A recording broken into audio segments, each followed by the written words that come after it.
என்னங்க இங்க வந்து உட்கார்ந்துட்டீங்க? சும்மா தான். என்னங்க ஆபீஸ்ல மறுபடியும் ஏதாவது பிரச்சனையா? அதெல்லாம் ஆஃபீஸெல்லாம் ஒன்றும் பிரச்சனை இல்லை. மாலத்தியோட வாழ்க்கையை பற்றி நினச்சிக்கிட்டே வந்தேன்.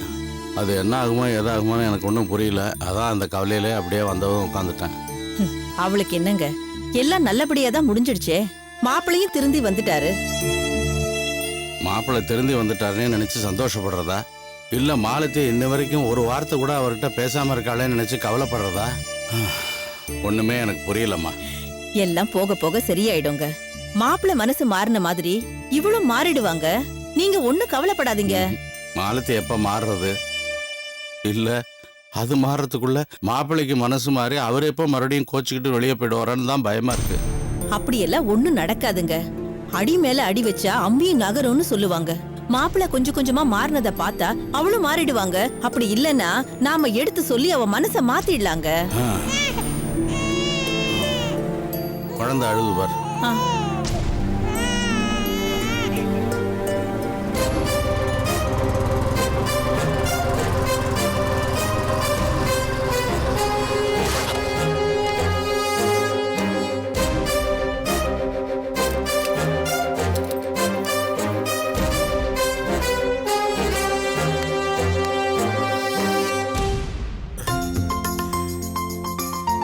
மாமா மாமா வாங்க மாப்பிள்ள. இந்தாங்க மாமா. என்ன மாப்பிள்ள? சாவி? பைக் சாவி மாமா. செகண்ட் ஹேண்ட்ல ஒரு பைக் வாங்கியிருக்கேன், அதோட சாவி தான் இது. என்ன சொல்றீங்க? சாதாரணமா ஒரு பைக் வாங்குறதுனா 20-25,000 செலவாகுமே, அது எப்படி உங்களுக்கு? இது 38,000 ரூபா மாமா. 38,000? எப்படி மாப்பிள்ள, எப்படி அதை வாங்குனீங்க? பணம் கொடுத்துதான் மாமா வாங்கினேன். அவ்வளவு பணத்துக்கு நான் எங்க போனேன்னு தானே பாக்குறீங்க. இந்த வீட்டுல நான் மறுபடியும் காலடி எடுத்து வச்ச நேரம், நீங்க எல்லாரும் என்ன மன்னிச்சு ஏத்துக்கிட்ட நேரம், அதான் எனக்கு எல்லாமே நல்லதாவே நடந்துட்டு இருக்கு. அதான் செகண்ட் ஹேண்ட்ல 38,000 ரூபா கொடுத்து பைக் வாங்கிட்டு வந்திருக்கேன் மாமா. அதெல்லாம் சரி, 38,000 ரூபா பணம் உங்களுக்கு எப்படி கிடைச்சது? என்ன மாமா நீங்க, நான் தான் ரியல் எஸ்டேட் பிசினஸ் பண்றேன்ல, அப்படி கை மாத்தி விட்டா போதும். சொல்லியே எனக்கு 40,000 ரூபா வந்துருச்சு. அதான் நமக்கு பைக் இருந்துச்சுன்னா இன்னும் நிறைய பிசினஸ் பண்ணலாம்ல. உடனே அந்த பணத்துல 38,000 ரூபா கொடுத்து பைக் வாங்கிட்டு வந்துட்டேன். என்ன ஆசீர்வாதம் பண்ணுங்க மாப்பிள்ள. நல்லா இருங்க. 38,000 ரூபா கொடுத்து பைக் வாங்கிருக்கீங்க. இந்த சின்ன ஊர்லயே இந்த அளவுக்கு நீங்க பிசினஸ் பண்றீங்கன்னா நாளைக்கு இன்னும் பெரிய இடத்தெல்லாம் போய் பிரமாதமா பிசினஸ் பண்ணி ஓஹோன்னு வருவீங்க. அந்த நம்பிக்கை எனக்கு இருக்கு. என் ஆசீர்வாதம் எப்பவும் உங்களுக்கு உண்டு. ஆசீர்வாதம் மாமா.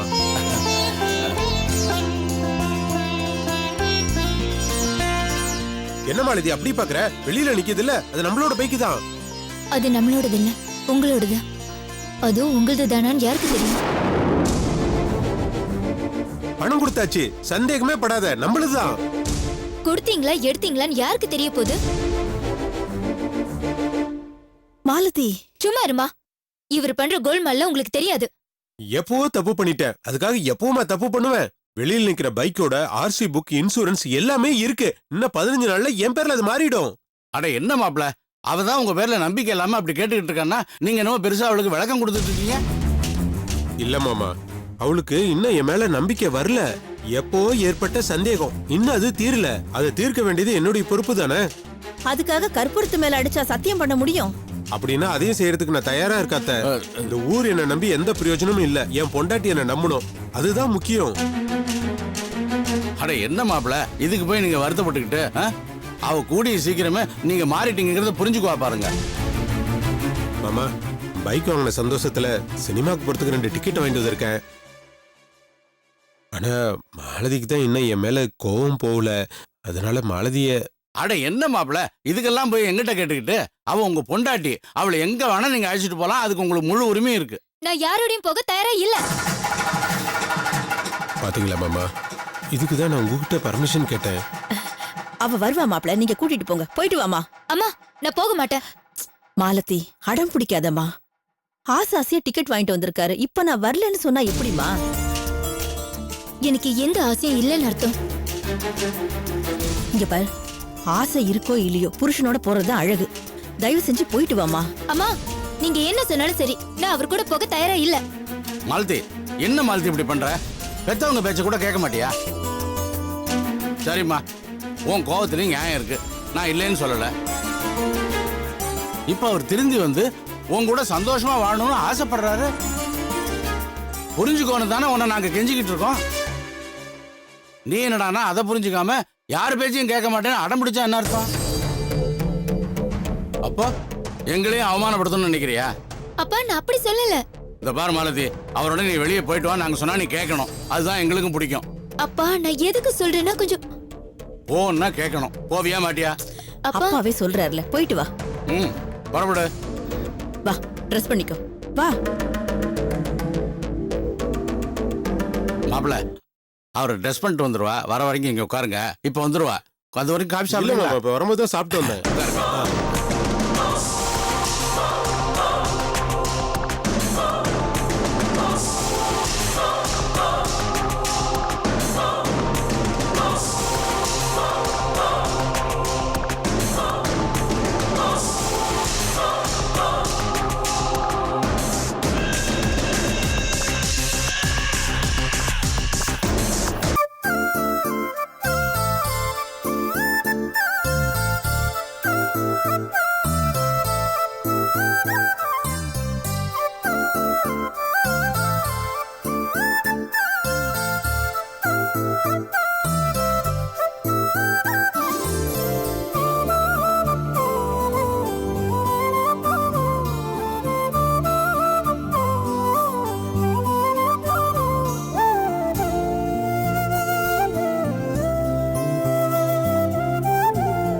எனக்கு காஃபி. தேங்க்யூ. இன்னைக்கு ஆபீஸ் கிளம்பலையா? இல்ல நந்தினி, இன்னைக்கு கொஞ்சம் லேட்டா போலான்னு இருக்கேன். ஏ? நேத்து நீ இருந்த நிலைமையை பார்த்துட்டு இன்னைக்கு 1 hour பர்மிஷன் போட்டிருக்கேன்.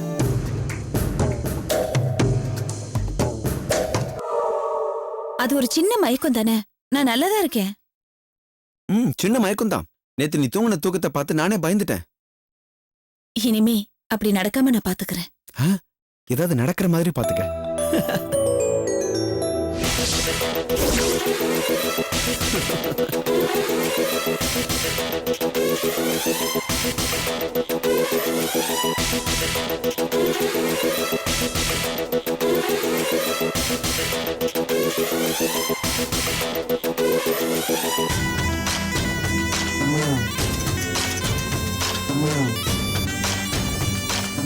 நேத்து ராத்திரி மட்டும் கரண்ட் கட்டான உடனே அந்த நந்தினி மெழுகுவத்தியோட வராம இருந்திருந்தா இந்நேரம் மாமா எனக்கு சொந்தமா இருப்பாரு. எல்லாத்தையும் கெடுத்துட்டு எப்படி சிரிச்சு பேசுறா பாருமா. கல்பனா, அணைய போற தீபம் எப்பவும் பிரகாசமா தாண்டி எரியும். இதெல்லாம் இன்னும் எத்தனை நாளைக்குன்னு பாத்துறேன். கல்பனா, நீ வா.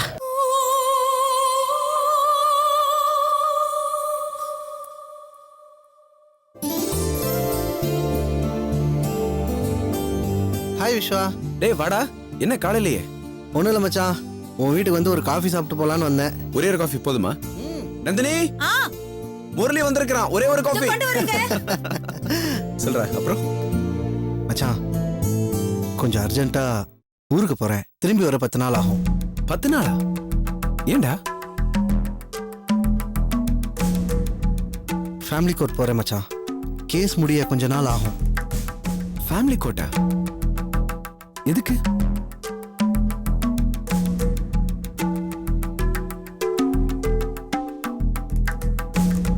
என் ஒய்ஃபை டிவோர்ஸ் பண்ண போறேன்டா.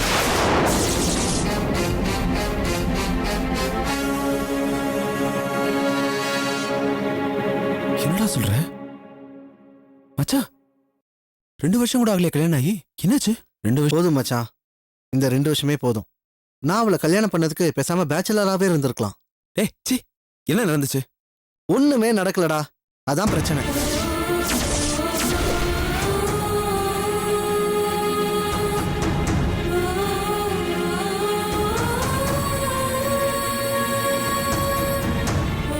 என்னடா சொல்ற?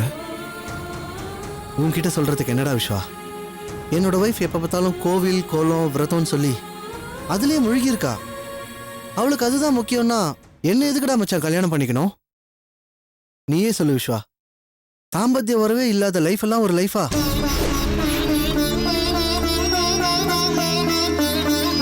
எனக்கு என்னமோ கொஞ்சம் கூட பிடிக்கலடா. அப்பா அம்மா கிட்ட சொல்லிட்டேன், டிவோர்ஸ் பண்ண போறேன், நீ வேற ஏதாவது பண்ண பாருமான்னு. அவங்களும் சரின்னு சொல்லிட்டாங்க.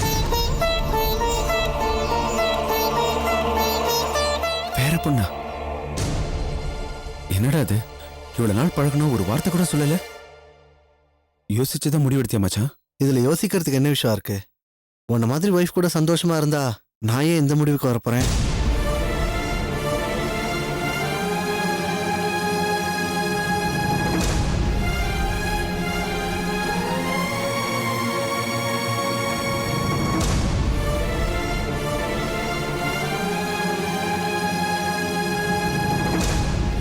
வாங்க முரளி.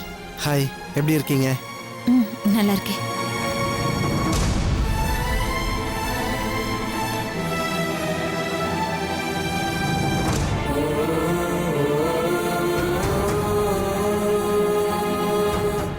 சாதாரண விஷயத்துக்கே டைவர்ஸ்ன்னு சொல்றாங்களே, நம்மளோட விஷயமும் சீரியஸ் ஆகிறதுக்கு முன்னாடி எப்படியாவது இதை சரி பண்ணணும்.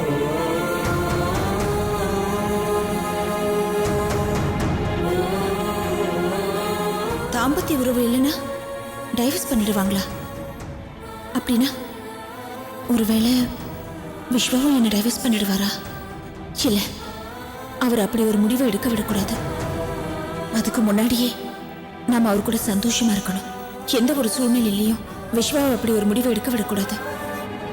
அப்படி ஒரு நிலைமை எனக்கு வரக்கூடாது, வரவே கூடாது.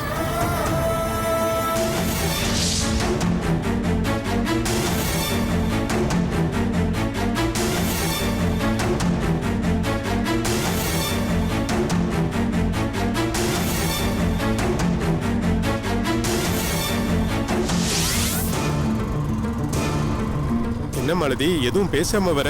சந்தோஷத்துல உனக்கு பேச்சு வரலையா? சந்தோஷமும் இல்ல, மண்ணாங்கிட்டையும் இல்ல. எதுக்கு இப்ப டென்ஷன் ஆகுற?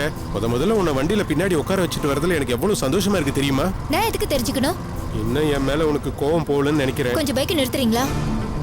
பைக்கை நிறுத்துங்க. என்ன மாலதி, எதுக்கு வண்டியை நிறுத்த சொன்ன? ஓ, பூ வாங்க போறியா? சரி, நீ இங்கே இரு, கடை பக்கத்துல தான், நான் போய் வாங்கிட்டு வந்துடுறேன். கொஞ்சம் வாயை மூடுறீங்களா? புருஷனா நடந்துக்க தெரியல, பூ வாங்கி தர போறீங்களா? அப்புறம் எதுக்கு மாலதி வண்டி விட்டு இறங்குன? சினிமாவுக்கு டைம் ஆகுதுல்ல. டைம் ஆச்சுன்னா போங்க. அப்ப பைக்ல ஏறு. நான் வரல. இங்க வந்து இப்படி சொன்னீங்கன்னா எப்படி? நான் வீட்லயே அதைத்தானே சொன்னேன். நீங்க தான் எங்க அம்மா அப்பா கிட்ட அது எது சிலுவசி பேத்தி விட்டீங்க. ஏன் உன்னை கூட்டிட்டு போறதுக்கு எனக்கு உரிமை இல்லையா? இப்படி சொல்றதுக்கு உங்களுக்கு வெக்கமா இல்ல? நீ திருந்திட்டேன்னு யார் சொன்னாலும் நம்புவாங்க, ஆனா நான் நம்ப மாட்டேன்.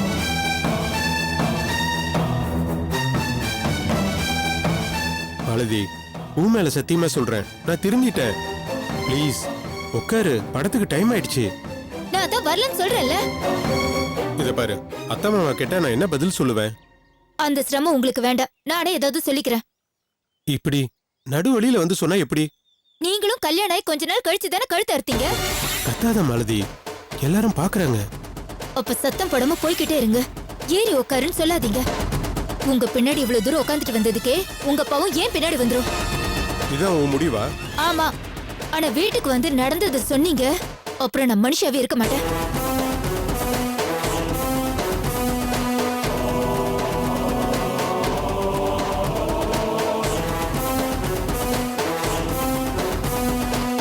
இவளை எப்படி சமாதானப்படுத்த போற? இவளை வச்சுதான் நந்தினியை பிடிக்கணும், அவளை வச்சுதான் அவ புருஷன் விஸ்வாவை பிடிக்கணும். இவ என்னன்னா இப்படி முரண்டு பிடிக்கிறாளே. உங்க அப்பா அம்மாவை லாக் பண்ணி ஒன்னு அடக்கறண்டி, அடக்கறேன்.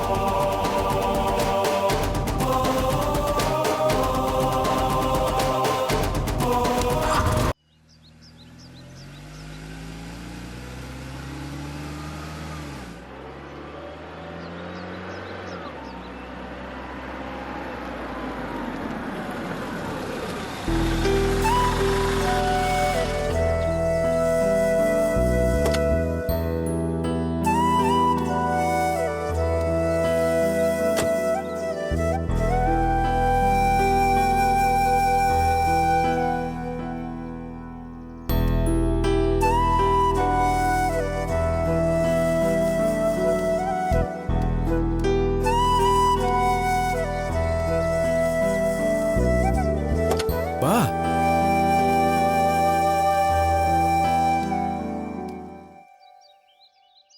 என்னாச்சு? எனக்கு ரொம்ப பயமா இருக்கு. என்ன பயம்? டாக்டர் என்ன சொல்லுவாங்களோன்னு தான் எனக்கு ரொம்ப பயமா இருக்கு. கமான் நந்தினி, இது என்ன ஸ்கேன் ரிப்போர்ட்டோ எக்ஸ்ரே ரிப்போர்ட்டோ பயப்படுறதுக்கு? சி அன்னைக்கு நீ கான்ஷியஸ் ஸ்டேட் ஆஃப் மைண்ட்ல இல்ல. நீ பேசினது உனக்கே தெரியாது. அது உனக்கு தெரியணுங்கிறதுக்காக தான் உனக்கு கேசட் கொடுத்துச்சு. அதை நீயும் கேட்டாச்சு. இப்ப புதுசா என்ன சொல்ல போறாங்க அந்த டாக்டர்? நீ பேசினதை வச்சு உன் அடி மனசுல என்ன ப்ராப்ளம்னு பை நவ் அவங்க அனலைஸ் பண்ணிருப்பாங்க. அதை உங்ககிட்ட டிப்ளமேட்டிக்கா உனக்கு எப்படி எடுத்து சொல்லணுமோ அப்படி எடுத்து சொல்லுவாங்க. அவங்க அதுக்கு ட்ரெயின் ஆன டாக்டர். அவ்வளவுதான் சொல்ல போறாங்க. நீ பயப்பட வேண்டிய ஒன்னும் அவசியம் இல்லை. அந்த ஒண்ணுதான் என்னங்கிறது எனக்கு ரொம்ப பயமா இருக்கு. அது என்னவா இருந்தா என்ன நந்தினி? அது உனக்கு எனக்கு நடுவில் மட்டும்தானே. வெளியில யாருக்காவது தெரிய போதா? தயவு செஞ்சு சொல்றதை கேளு. எதுவா இருந்தாலும் அந்த பயத்தை எப்படி என்கவுண்டர் பண்ணணும், எப்படி அதை சமாளிக்கணும், சிச்சுவேஷன் எப்படி சால்வ் பண்ணணுங்கிறத டாக்டர் சொல்லுவாங்க. வா ப்ளீஸ் வா நந்தினி.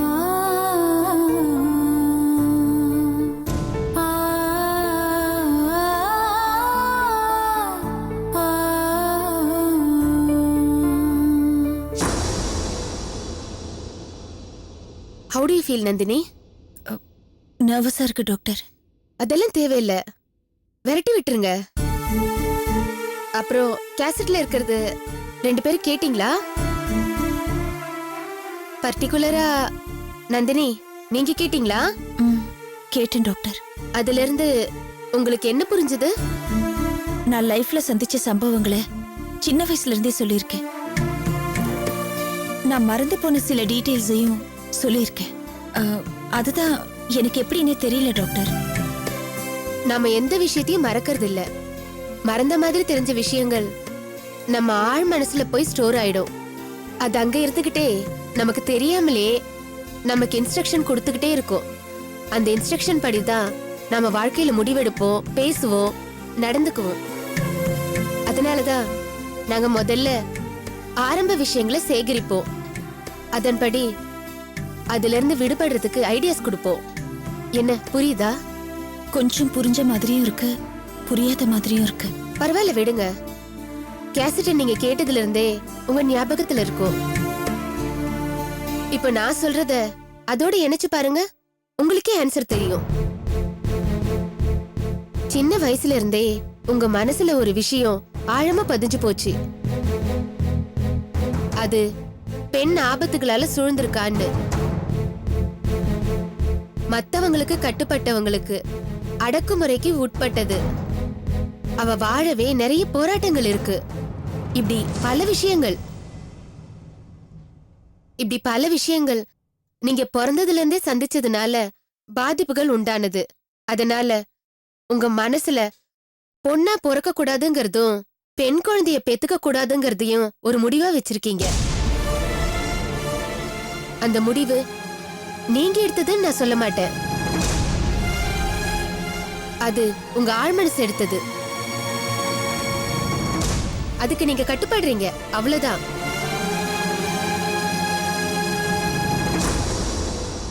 நம்பர் 1, உங்களுக்கு நடந்த சம்பவங்கள் எல்லாருக்கும் நடக்கும் நீங்க நினைக்கிறது தப்பு. நம்பர் 2, எல்லா பெண்களும் அடிமையா இருக்காங்கன்னு நினைக்கிறதும் தப்பு.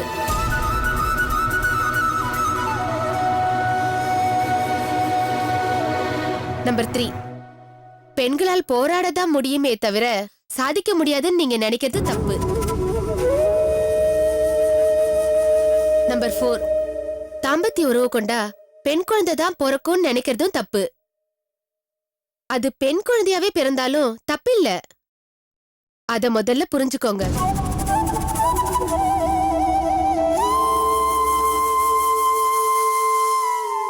இங்கதான் உங்க பிரச்சனை. அதனாலதான் உங்களுக்கு அந்த பெட்ரூம் ஃபியர் இருக்கு.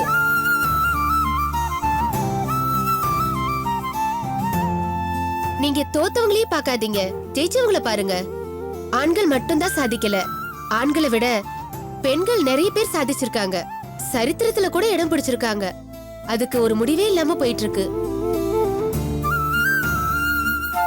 நீங்க ஒரு பக்கத்தை மட்டும் பார்த்து முடிவு எடுத்திருக்கீங்க. மறுபக்கத்தையும் பாருங்க. உங்க முடிவு தானா மாறிடும். உங்க மனசுல இருக்கிற பயம் தேவையில்லாதது. உங்களை விரும்பி போராடி கல்யாணம் பண்ணிக்கிட்ட உங்க ஹஸ்பண்ட பாருங்க. மத்த விஷயத்தெல்லாம் தூக்கி போடுங்க. எப்பெல்லாம் உங்களுக்கு பயம் வருதோ அப்பெல்லாம் சாதனை பண்ண பெண்களை பத்தி நினைச்சு பாருங்க. இவ்ளோ ஏன் உங்களுக்கு பிறக்க போறது ஒரு பொண்ணாவே இருந்து அது சாதிக்க போற பொண்ணா நினைச்சு பாருங்க.